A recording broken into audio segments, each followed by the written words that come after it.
Welcome back, Global War 1939. We are finishing off the sixth round with the Italians as they do go last, and then we'll start back up again on round 7 with the Germans.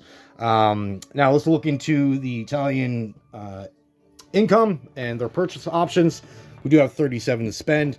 We're opting for one more destroyer, two more transports, two heavy artillery, as they haven't really got any yet, and I kind of forgot about it for the last couple turns, and then one airborne. So we're going to rectify the heavy artillery, get them on the map, as they are quite powerful. So for the actual Italians and the Germans combined, they were going to do a series of moves that would last 2 turns. However, the Commonwealth didn't actually do anything that I predicted them to do, and I made a plan based off that prediction, but they didn't do any of that. So now we had to redo our plan from scratch, which is fine. It actually makes it easier for us. They opted to liberate Calcutta, which is pretty smart. It gets FEC back in the game. Calcutta, like the territory itself, is worth $8 for the Japanese, so that's a big chunk of money. And then, of course, India or FEC wasn't collecting any of the money from its territories last couple of rounds, or since round 3.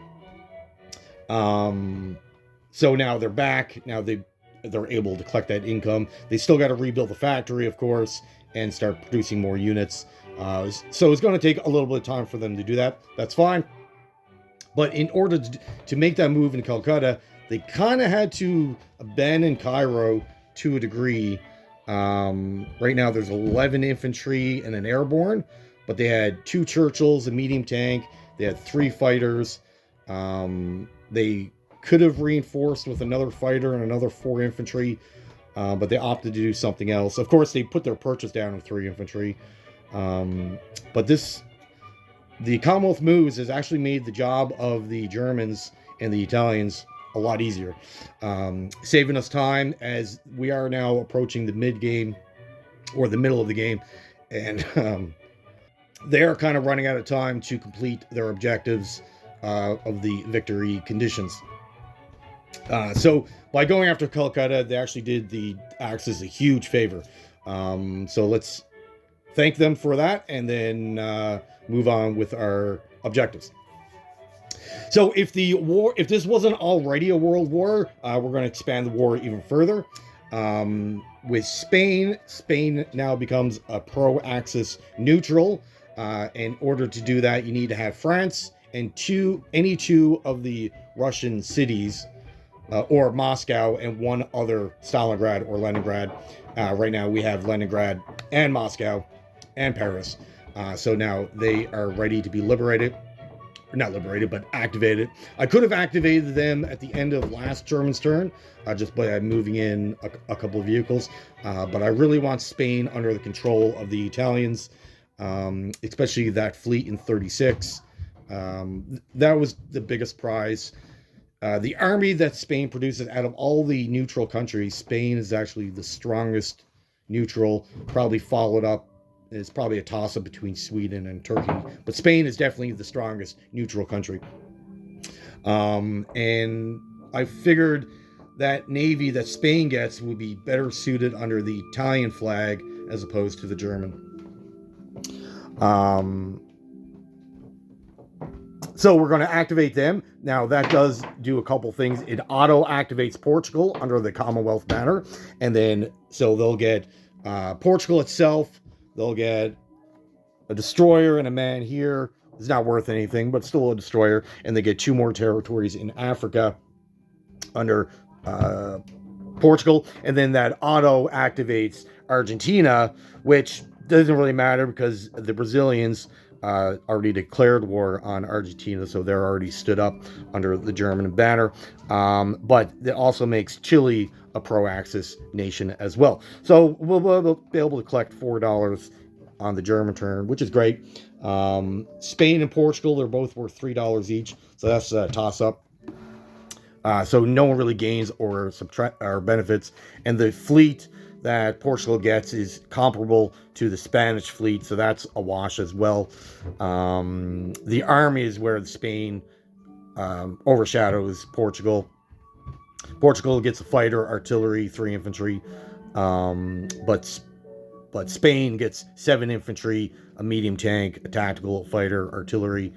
So they win out there. But yes, and we're also the Italians are going to declare war on Turkey. So now they auto join under Commonwealth. So they're going to join the British. And then subsequently, the Germans will also declare war on Turkey on their turn. Now, that doesn't necessarily mean they'll be at war with Japan. But I'm assuming on UK's turn, then Turkey will declare war on the Japanese as well. That way, you can use those fighters over in India. That's more likely what will end up happening.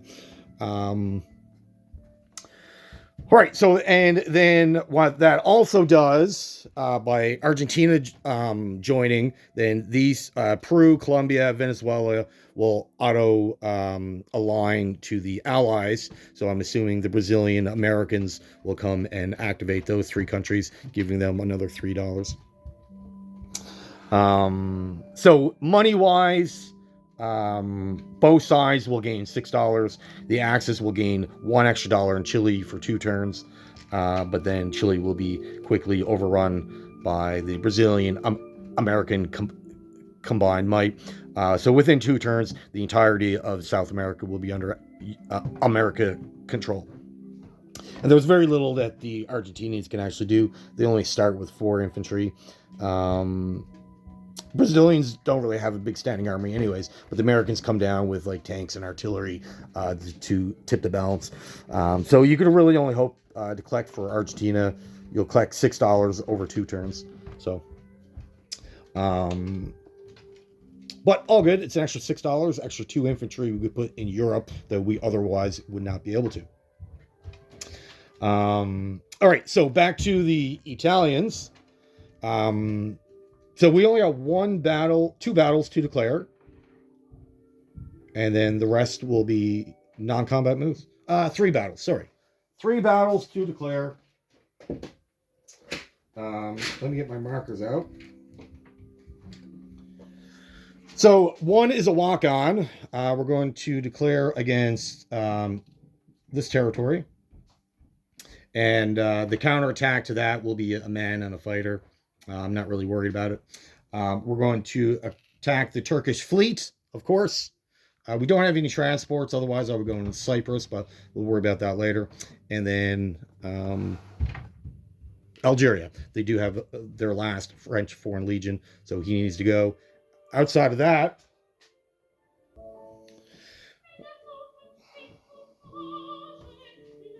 okay.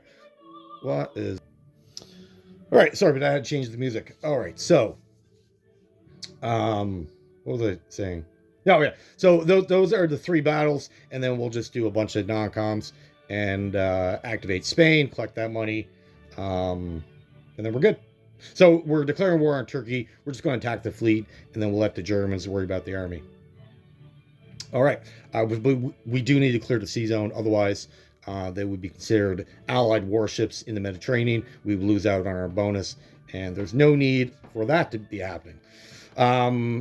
So for Algeria, how are we going to conduct that? I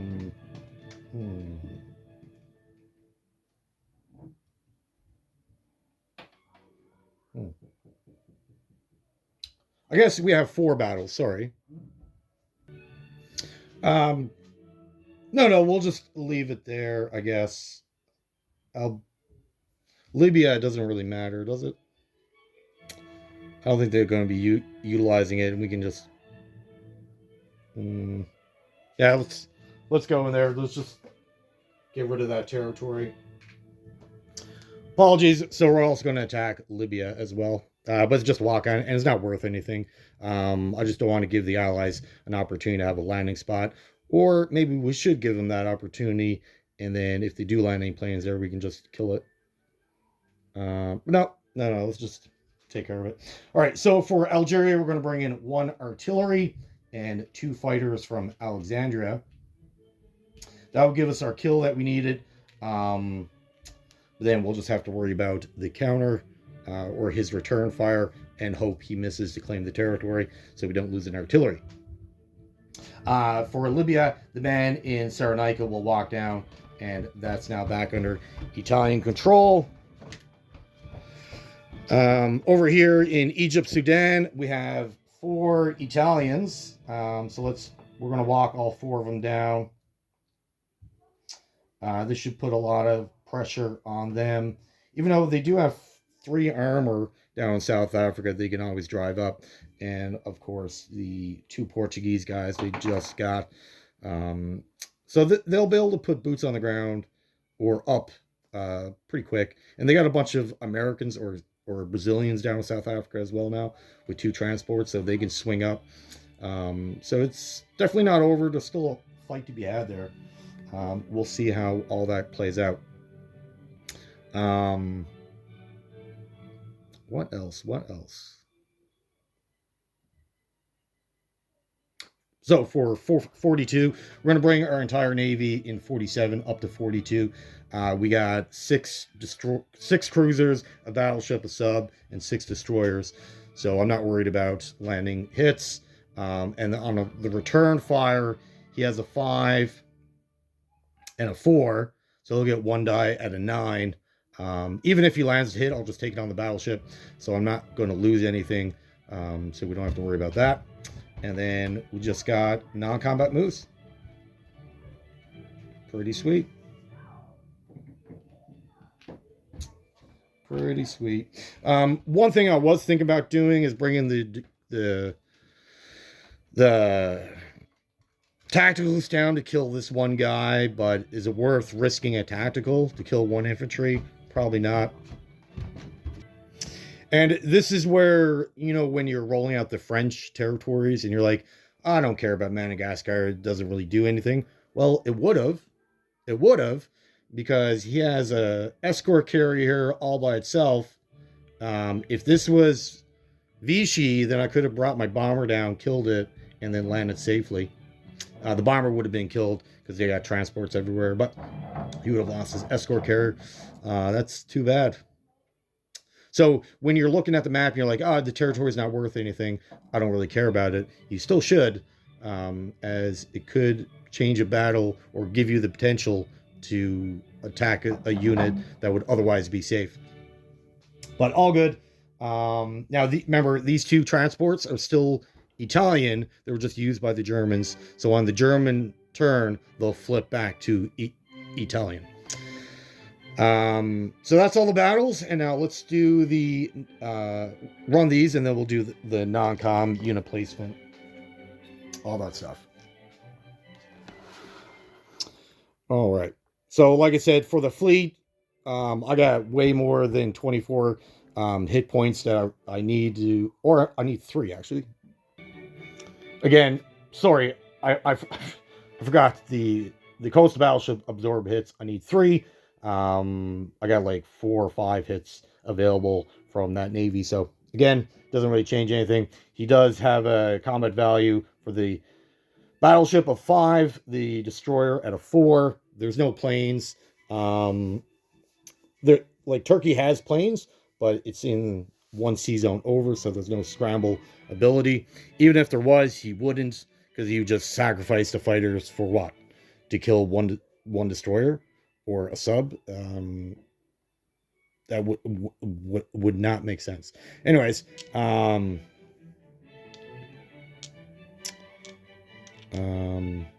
yeah, so he gets 1 die at 9.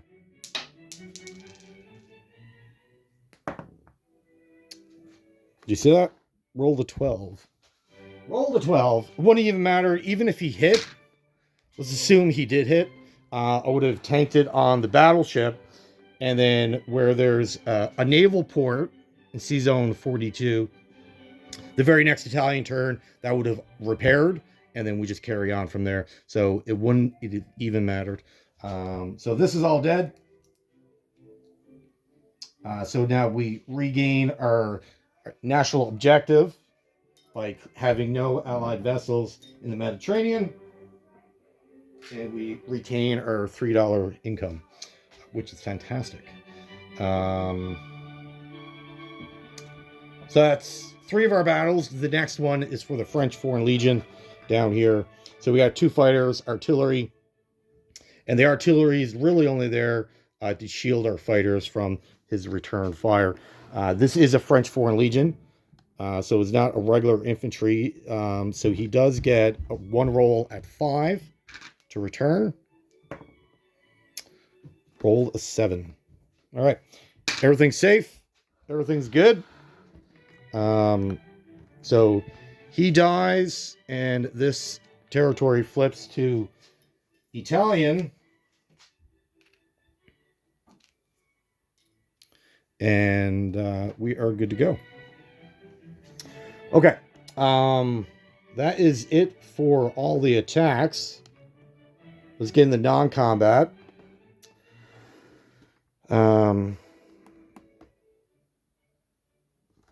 Okay, so for non-combat, we do have a mech here in Tripoli. Is going to go to northern Algeria. It is a friendly territory, so we're not even blitzing. We're just going. Mechs can't even blitz anyways, unless they're paired with tanks. And then he'll go into Spanish Morocco, activating this territory. It's not worth anything, but I do want that infantry. If we never went in there, we wouldn't be able to use them. He would just defend, but now we can. Great. For Seville, and how we're going to get this guy, we're just going to bring up our Basiglary and our artillery. They're just going to walk in, and now, yes, they're leaving Gibraltar empty. Could be a problem, but we'll see what the Spanish do. Should we? Yeah, never mind. We'll leave a guy. No, leave the Basiglary behind. Yeah, never mind. We're just talking nonsense by leaving that vacant.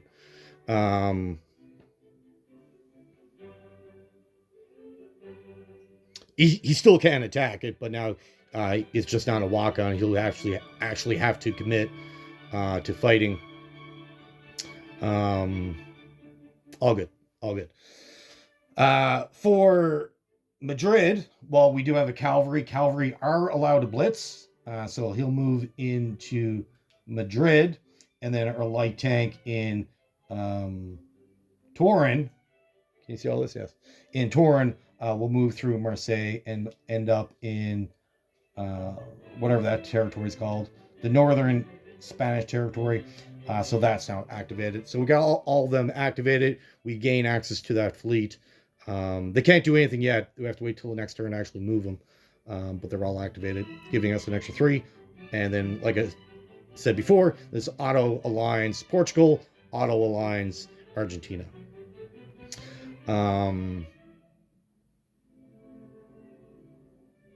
What else? What else are we doing?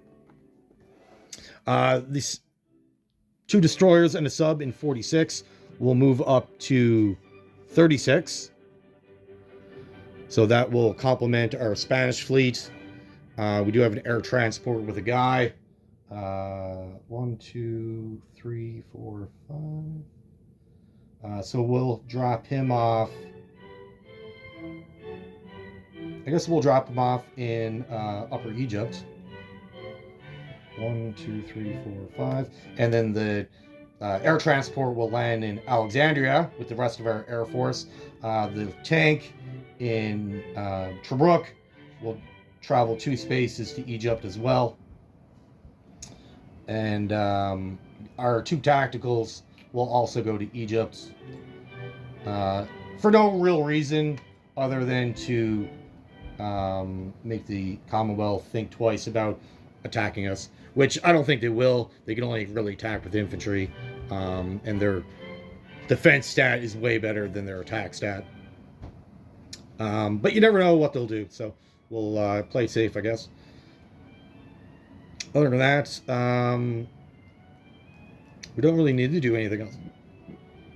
I guess our bomber can go to Alexandria. For no other reason, just because. And that is it. That will be it. All right, unit placement.